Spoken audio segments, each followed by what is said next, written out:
Hey guys, my name is Lakeisha Reid and I'm here to tell you my story. Today, I'm a different person because of what Christ done in my life. And if you would have asked me a couple of years ago if I would be sitting in a church today, I would have told you no. Growing up, I never went to church. Maybe I went a couple of times when we had to attend a funeral, but it was not something that was a part of my life growing up.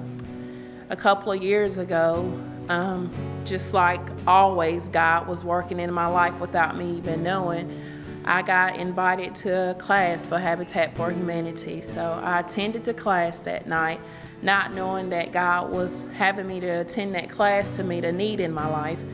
And once I found out later on, I was approved for a home. So part of the approval process was to be able to do volunteer work. So at that time in my life, I tell people this every time I share, my life was about what can I get, out of the system, or who can I beat to try to get what I need out of life.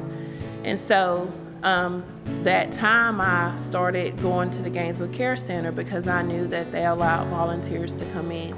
And so I was there helping organize their clothes closet for single moms. And as I was finishing up that day, I was downstairs reading a brochure about single moms out. And a lady came down the stairs and she introduced herself to me. And so from that point, we started hanging out with each other. And she started just doing nice stuff for us and our children. And again, my whole life was, what can I get out of her? And we began to form a relationship. And during that time, I came here to Hopewell, the church that I'm a member of now. It was in December 2004, and they had, I don't know how to explain it, but they had this thing where for single moms and their children. And so there again, what can I get out of the church at that point? But it's so amazing because I feel like the things that we try to think that we're beating God with are the things that God try to use to bring us closer to Him.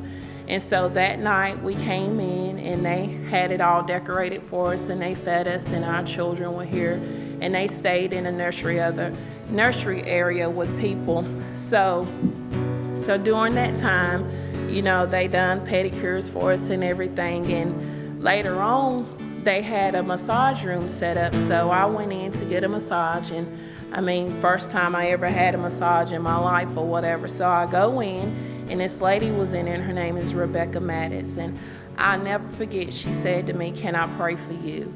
And I lost it because I was 24 years old, and I had never heard anybody ask me if they could pray for me.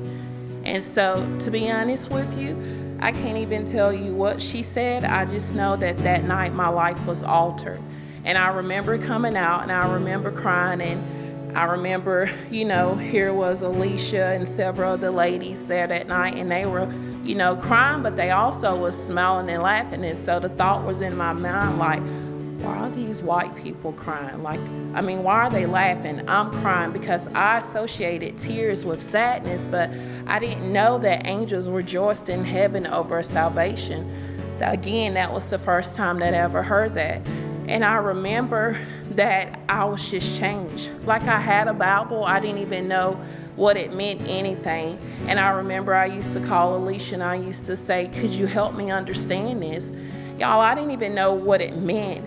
And I remember Gary Wilson was a pastor, and I asked him, I was like, "Am I really saved?" And he said to me, he said, "Lakeisha, do you hate the things that you used to do?" And I told him, yes. And he said, "Do you have a desire to go back where you come from?" And I told him, no. And y'all, that's the thing that if I can tell you, is that I don't have a life to go back to. It blows my mind that God chose me. And I tell everybody that He plucked me and He chose me for Himself, and He wants to do that for everybody. The lie that the enemy tries to tell you that you're okay, he used to tell me, "Well, you're fine. I worked, I had a boyfriend, I had kids, and I just felt like I was doing my thing." But what I didn't have was a relationship with Christ. I was separated from Him. And part of my testimony is I tell people that I had a one-way ticket to hell, and I was taking my kids with me because they lived a life that they saw me live. But now I'm here today, and I'm a changed person. And it's not because of anything that I've done, except for the fact that I accepted the free gift of salvation. And you know, I was thinking about this, is that I have a friend that said to me, if Keisha Reid can get saved, anybody can get saved. And at that time, I kind of took offense to that.